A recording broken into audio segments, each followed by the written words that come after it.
Hi అండి, good morning. Welcome to Souji's kitchen. ఈరోజు బ్రేక్ఫాస్ట్కి పోహా చేస్తున్నాను. అటుకులు పోహా ఎలా చేయాలో చూపిస్తాను, వచ్చేయండి. ఒక 2 గరిటెల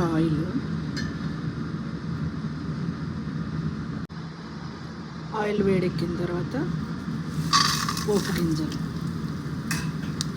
దీంట్లో పచ్చిశనగపప్పు, చాయ్ మినపప్పు, పల్లీలు, ఆవాలు, జీడిపప్పు వేసాను. పోపు వేగిన తర్వాత ఇలాగ ఉల్లిపాయ ముక్కలు, టొమాటో ముక్కలు, పచ్చిమిరపకాయలు చీలికలుగా కోసుకొని వేసుకోవాలి. కరివేపాకు వేసేసుకోవాలి. ఈ ముక్కలు వేగేలోపు అటుకులు నానబెట్టేసుకుందాం. ఈ అటుకుల్లో 2 టైప్స్ ఉంటాయి. ఒకటేమో గట్టి అటుకులు, ఇంకోటేమో పేపర్ అటుకులు అంటారు, పల్చగా ఉంటాయి. ఈ పోహా దీనికి గట్టి అటుకులే బాగుంటాయండి, అవే ప్రిఫర్ చేయండి. ఉల్లిపాయ ముక్కలు కొంచెం వేగాయి, ఇప్పుడు ఉప్పు వేసేసుకుందాం. ఇష్టం ఉన్న వాళ్ళు దీంట్లో పసుపు, కారం కూడా వేసుకోవచ్చు. పసుపు.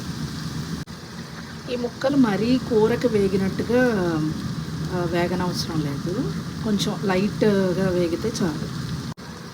వేగిపోయాయి. ఇప్పుడు ఇంకా అటుకులు వేసేసుకోవడం అయిపోయిందండి.